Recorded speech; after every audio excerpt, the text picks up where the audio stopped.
In this video, we're going to learn how we define and use variables, different data types available in C#, and when to choose what data type. At the end, we are going to write a program to demonstrate these things. Hello friends, myself Gulab Moria. I'm going to walk you through all these topics. What is variable? Variable is nothing but a memory where we can store data during program execution. There are two parts to it, a data type and the variable name.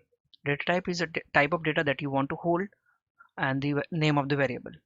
Let's create a project and see how we can define variables.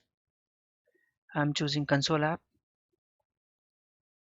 Let's name it demo data types and next create. Now console app has been created and these are the auto generated code for me. Let's define variable. There are two parts to it, a data type and the name of the variable. Suppose I want to store name of a person. I would choose string as a data type, isn't it? And the name of the variable, I'm keeping it as a name. This is the definition of variable. Now the next part is how we can assign a value to it. We can assign value then and there itself on the same line like this,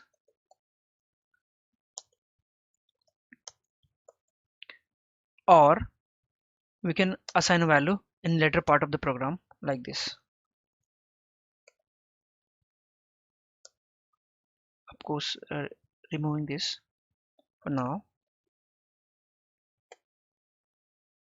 Now I want to print instead of hello world Gulab Moria. I'll be removing this world and instead of that I'll be keeping the variable name like this. Now this will give me hello Gulab Moria. For I'm writing console.readline because I want to hold the screen for some time. Let's run it. See, we are getting hello Gulab Moria now. Let's minimize it or cancel it.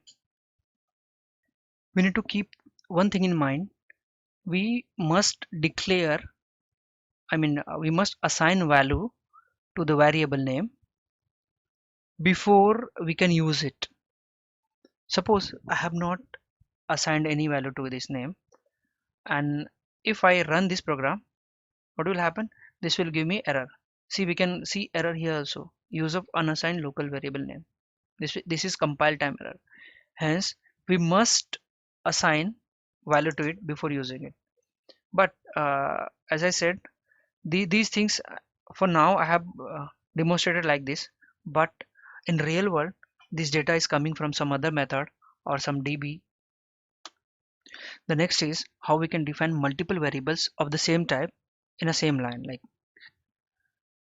suppose we need an address to store, then what we can do, we can put a comma here and then address. This is how we can define multiple variables in a same line. You can also do like that, string address. There is no harm in that, but the name must be unique.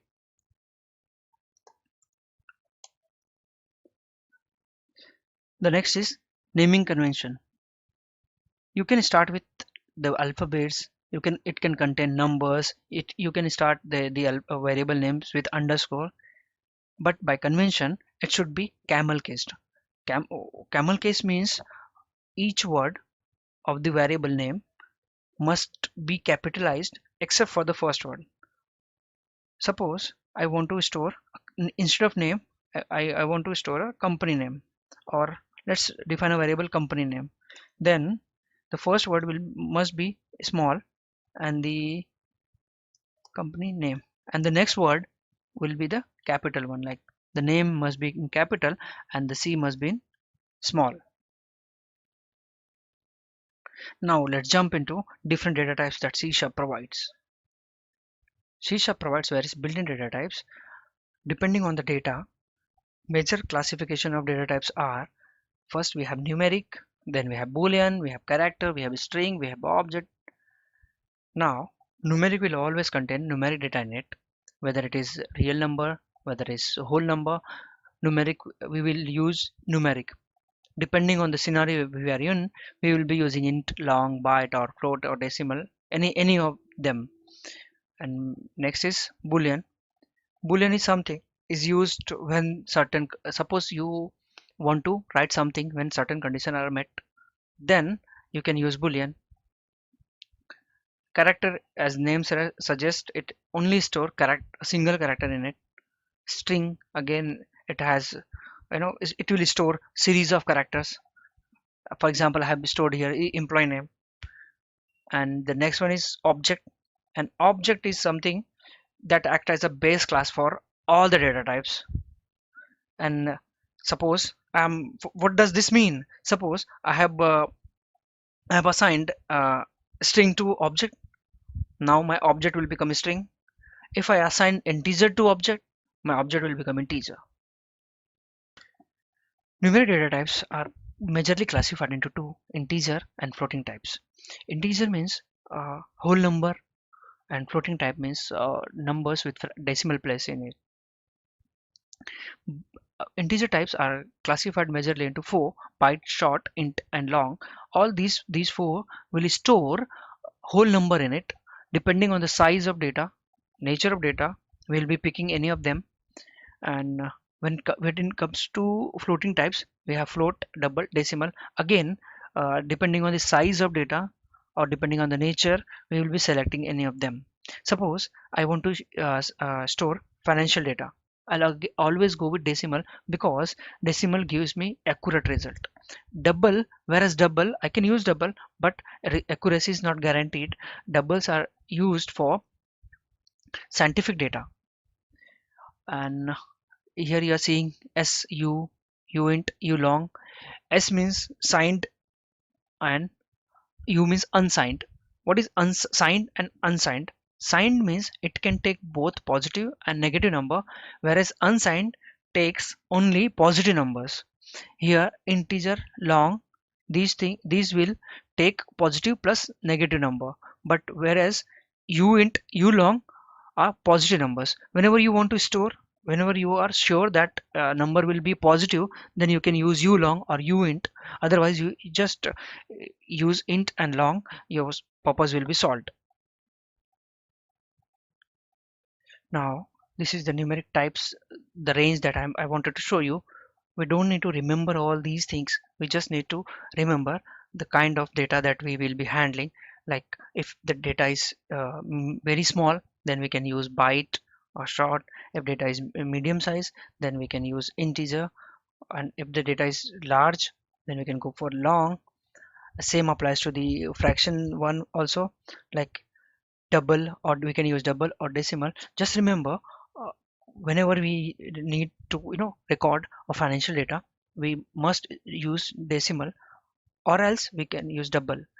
What I have done personally so far, I have used integer, long, double, decimal, and others are just depending, you can use that. But in projects I have seen only four are more more frequently used these. There are various numeric suffixes that we must put in order to our program compile. And suppose if we are writing float, then at the end we must put F, capital F, in order to let our compiler know that this data is float data. Similar, likewise, we have double. At the end we have to write D. For decimal we have to write M, capital M. For uint we have to write capital U. For long, U, and UL for ulong. Don't worry if that is it doesn't make any sense to you right now. We will be writing a program to see that. And only for these data types we need suffixes. Otherwise, the way we are declaring variable is more than enough. We don't need to do anything in that. Let's switch to the Visual Studio. What we are going to do is we are going to display employee registration details. And what I have done, I have jotted down all the properties needed for employee registration. The basic aim is to demonstrate you when to use what data type and how to use it. Let's start. For employee ID, we might use integer as employee ID. Then employee name is string, employee name, because it is always in a string. Employee address is again a string. Then we can do like this. We can put both of them together. And then employee age. Employee age is again integer, isn't it? Employee age. Then what I can do, I can put here as like this. And then what is emp gender? What we are going to store gender as no, character byte. I mean character, a single character, M or F. M for male, F for female. Character emp gender.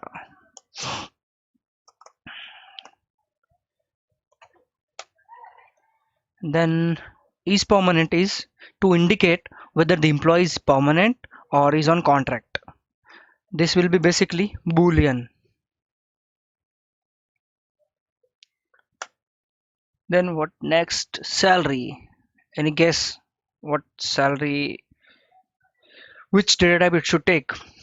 Salary should always take decimal data type because it is financial data and accuracy is supreme important here. And next is mobile number. Mobile number is a whole number, large whole number. Then we have to use long. And then is employee designation. And employee designation would be string again. Now I will be assigning value to it. Let's say emp id, sorry, emp id is equal to it's integer, right? 1 2 3 4 5. Emp age again integer.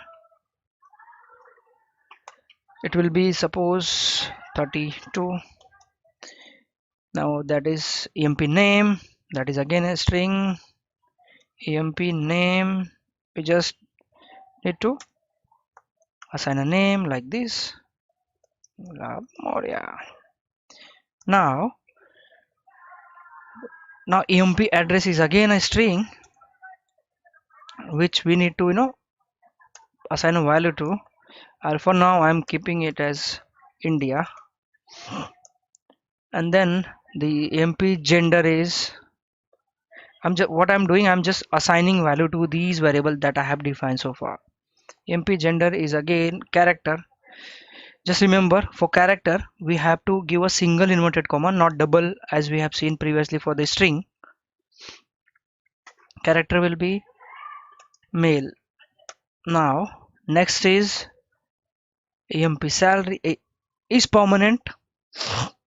Is permanent is true. For now I'm keeping it as true. Boolean we have to assign value like this.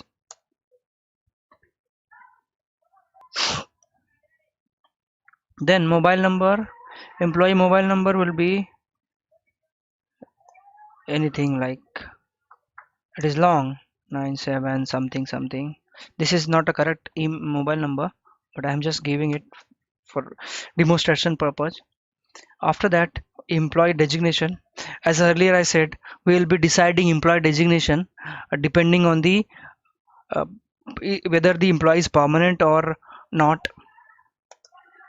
I'll be checking if employee is permanent like this. Then what I'll be doing, I'll be assigning it emp designation will be software engineer, or else it will be contract.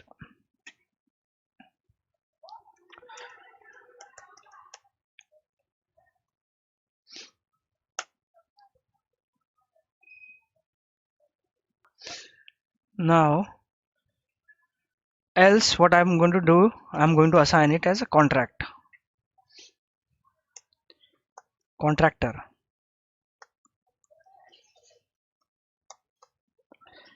Now what I have done, I have Now we will need to display this. For that, for to make it quick, I have already written the console.writeLine statements so that you can view these details that I have provided.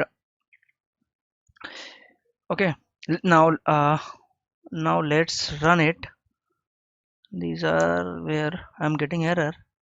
Okay, I have used mobile number here, and now I'm using contact number over there, hence it is giving me error. I'm just fixing that. emp salary have not assigned, hence it is giving me error.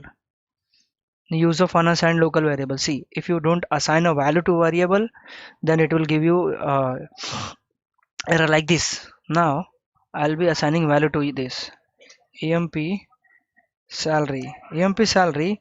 Here what we have done is we have given decimal as a data type.